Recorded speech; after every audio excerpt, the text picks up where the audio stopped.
It is March of the year 845, near present-day Le Havre, where the Seine River meets the English Channel. Peering out toward the horizon, Frankish citizens spot a terrifying sight. Viking longships. A large band of fierce Norse warriors, led by the legendary Ragnar Lothbrok, are bearing down on the kingdom of Francia. Soon the air is filled with the screams of panicked citizens as their towns and homes are ransacked. Ragnar's men begin attacking town after town along the Siene River, looting, raping, killing and burning structures to the ground. But these towns are not Ragnar's true target. This is just the warm-up before the real slaughter begins. Ragnar Lothbrok is on his way to Paris. As we prepare to unravel the Vikings' siege of Paris, be sure to take a moment to support this channel by clicking the like button and subscribing. To understand the Viking siege of Paris, we first need to explore who these formidable warriors really were. Originating from the Scandinavian regions of modern-day Norway, Sweden and Denmark, the Vikings were not just raiders, they were skilled seafarers, traders and explorers. Their lifestyle revolved around farming, fishing and, yes, a bit of raiding, often motivated by the search for wealth, resources and new lands. After all, who wouldn't want to trade their meager crops for gold and silver? Among these legendary figures was the chieftain Ragnar, or more famously known as Ragnar Lothbrok, a name that echoes through history like a battle cry. Known for his cunning and bravery, Ragnar became a symbol of Viking prowess. His leadership during the siege not only showcased his tactical genius, but also inspired countless sagas and tales that would follow. Now, let's talk about the Vikings' secret weapon, the longboat. These sleek, agile vessels were the ultimate game-changer in Viking expeditions. With their shallow drafts, they could navigate rivers and coastlines with ease, allowing for surprise attacks and quick getaways. Depending on the size of the longboat, it could carry a crew of anywhere from 25 to 50 men, most of whom powered the vessel by rowing with large oars. In addition to the oars, each longboat was equipped with large sails, which supplemented the rowing power and could be hoisted quickly. The longboat was more than just a means of transport. It was a floating fortress that enabled the Vikings to conquer lands far and wide.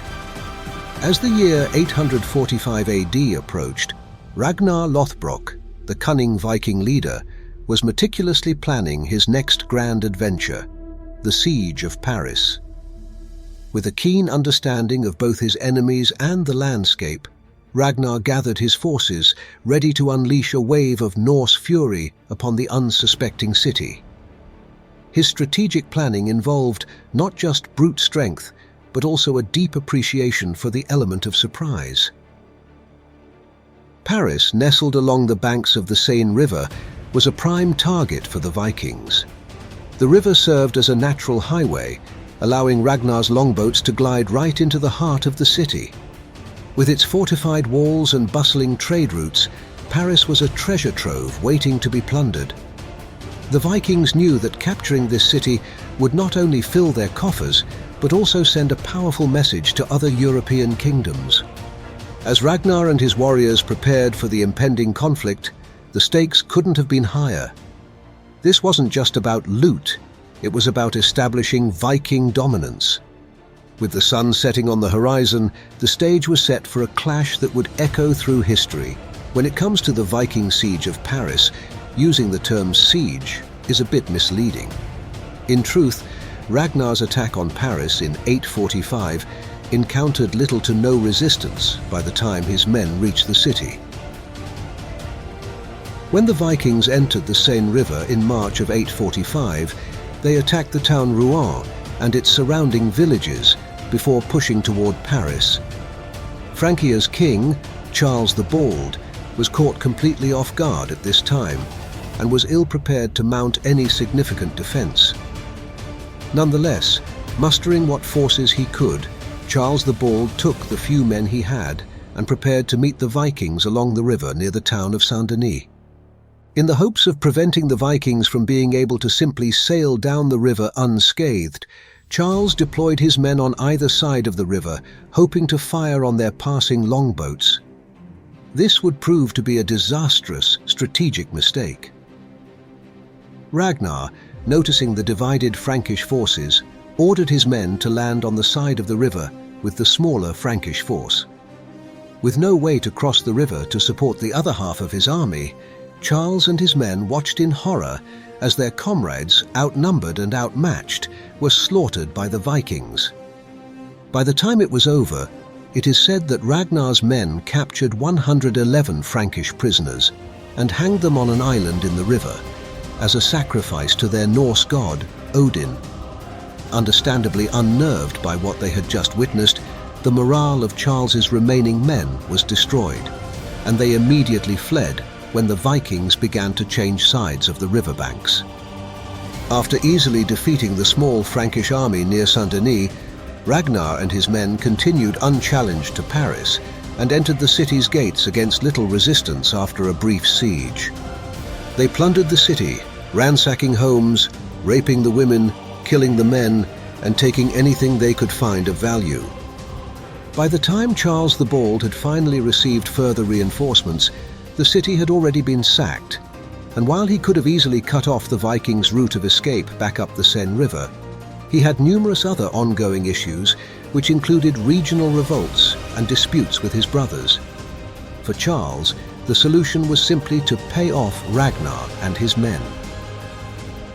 After receiving an absurdly large sum of 7,000 Frankish pounds, the Vikings withdrew from Francia, leaving Charles to deal with the wake of destruction left behind.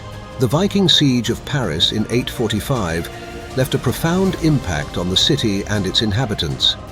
In the immediate aftermath, the streets were filled with devastation, as homes lay in ruins, and the once thriving marketplace was reduced to chaos. The psychological scars ran deep. Parisians lived in fear of future raids, forever changed by the sight of Viking warriors storming their city. The siege not only stripped the city of its wealth, but also instilled a sense of vulnerability that would linger for generations. On a broader scale, the siege significantly altered Viking-French relations. Initially marked by hostility, the aftermath saw a shift towards a more complex relationship. The Franks, recognizing the Vikings as formidable adversaries, began to engage in negotiations and even payments to deter future raids. This pragmatic approach laid the groundwork for a series of treaties that would define interactions between the two cultures for years to come. Moreover, the events of 845 shaped future Viking raids across Europe. The success of Ragnar Lothbrok's forces inspired other Viking leaders to target not just Paris, but other key cities, leading to a wave of raids that would sweep through the continent. The siege served as a stark reminder of the Vikings' capabilities, prompting kingdoms to fortify their defenses and rethink their strategies in the face of these relentless marauders. The legacy of the siege would echo through history, influencing both Viking ambitions and the responses of European powers. If you found this video insightful and entertaining, we invite you to subscribe, like and share it with fellow history enthusiasts. Your support helps us create more engaging content that dives into the fascinating stories of our world. Thank you for joining us, and we look forward to exploring more historical adventures with you in the future. We are the Minutemen of History.